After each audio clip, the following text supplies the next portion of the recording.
In today's show, we're going to be looking at Dynasty Fantasy Basketball, the value of a couple of players across the NBA, and talking about what to expect this season and moving forward as well. Michael Bolton.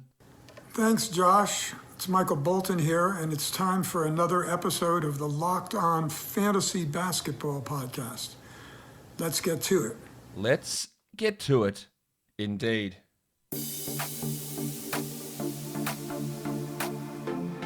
You are Locked On Fantasy Basketball, your daily fantasy basketball podcast, part of the Locked On Podcast Network.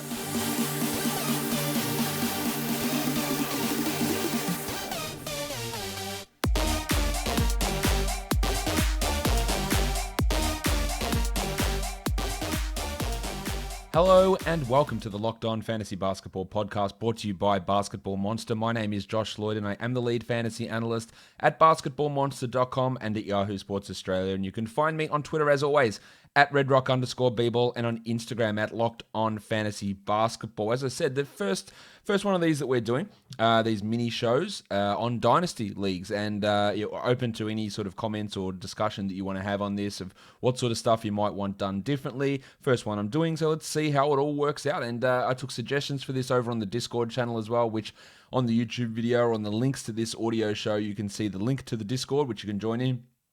But taking suggestions of players that people wanted me to talk about. So let's talk about those players. And let's start with a name who is right at the tip of everyone's tongue at the moment, and that is Immanuel Quickley of the New York Knicks. Just a quick summary on what Quickley has done this season. He's only played 3 games and only had 15 minutes a game, but he's scoring 10 points per game, which is obviously really, really good. There's a lot of stuff happening here with Quickley that is quite unsustainable. He was the 25th pick in the draft. I thought it was a reach at the time. He's looked much better than I thought. Let's see how it all pans out. But yeah, I thought it was a bit of a reach at the time. I don't fully believe that he is a point guard in terms of his ability to pass and distribute. That hasn't been really on display so far. 4 assists in 3 games is not a great amount.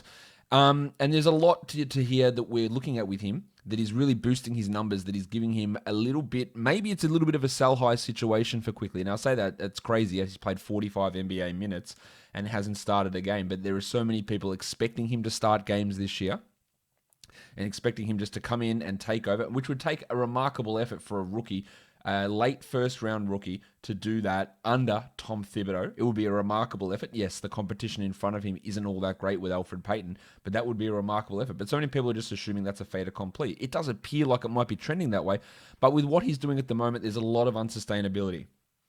Quickly, in college, was a strong shooter. Like, he shot the 3 ball really well, almost 40% from 3. He's currently 50% in the NBA. His assist rate is similar in the NBA to what it was in college, 3.4 per 100 possessions. We're at 4.2 so far. That's fine. His steal rate is well up from 1.5 up to 2.1. Big jump there as well. They're not even the main things that I want to focus on here with Quickley, who has a remarkable true shooting of almost 80% this year. That's what's going to come down. The big thing that's driving so much of this value is not the fact that he's hitting 50% from 3.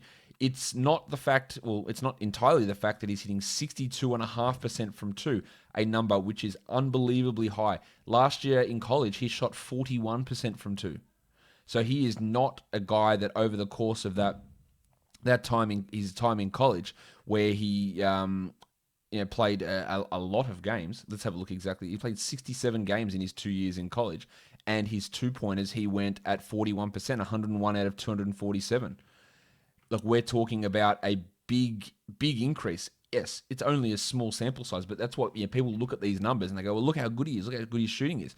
But the one that stands out the most, he hasn't missed a free throw, but he has a free throw rate of almost 80%. And what a free throw rate is for every field goal attempt you take, how many free throw attempts do you take? And he has taken so far this season 14 field goal attempts and 11 free throws.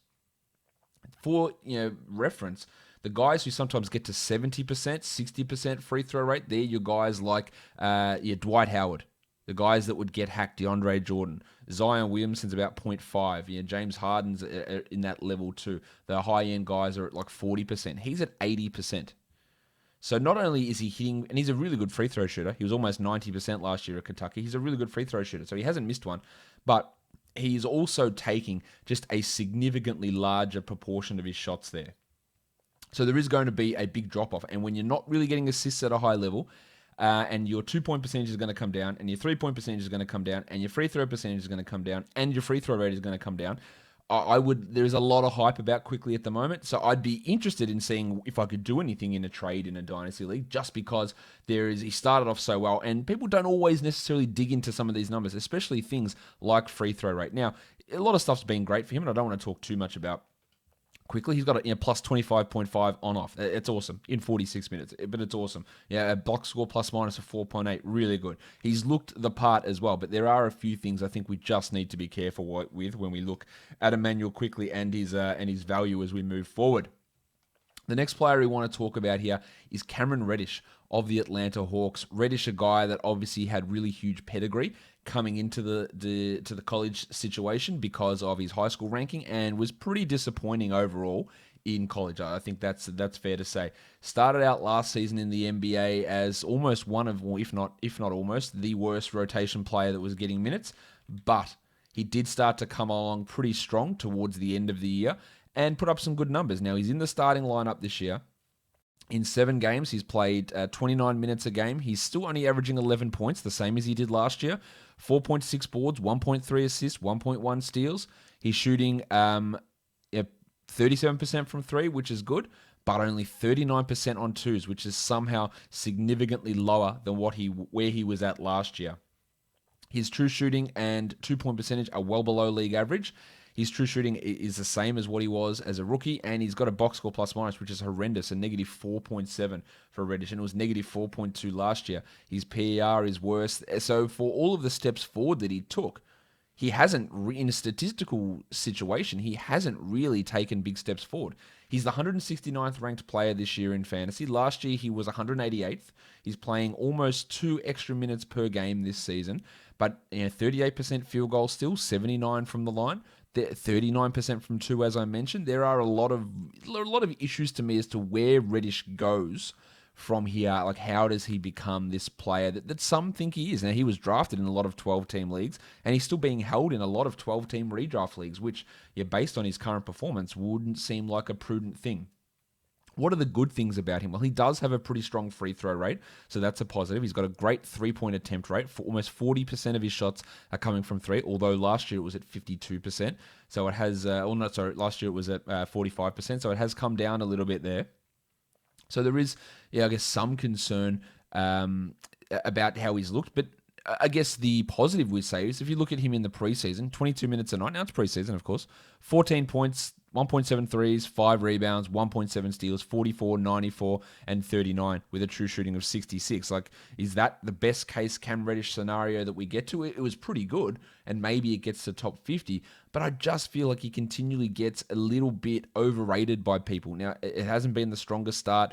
Bogdanovic is there. Kevin Huerter is there taking minutes. DeAndre Hunter's getting minutes at the 3. Gallinari will get some of those minutes. Like, what is his path to becoming a top 70 player? What does he need to do? He needs to hit shots. The 2-pointers need to go in. They haven't for 2 years. Yes, 1 year is 7 games old, but they haven't gone in so far.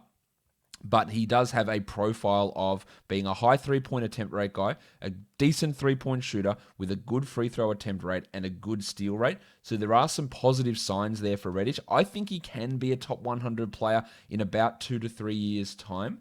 But I think, again, it's worth looking at to see what people's thought processes are and how he's gauged in the Dynasty community, because there are going to be people for sure out there who value him higher than others do and value him as a potential top 30 stud, where I just don't see that for Reddish, unfortunately for him, because, there are just too many things that I think hold him back from a Dynasty perspective. The last guy we talk about here is an older player, but a rookie nonetheless, and that is Jae'Sean Tate of the Houston Rockets. Tate is already 25 years of age.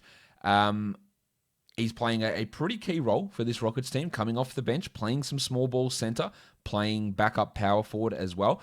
But when we look at him and what he's doing, is there any hope for him to become a positive starter?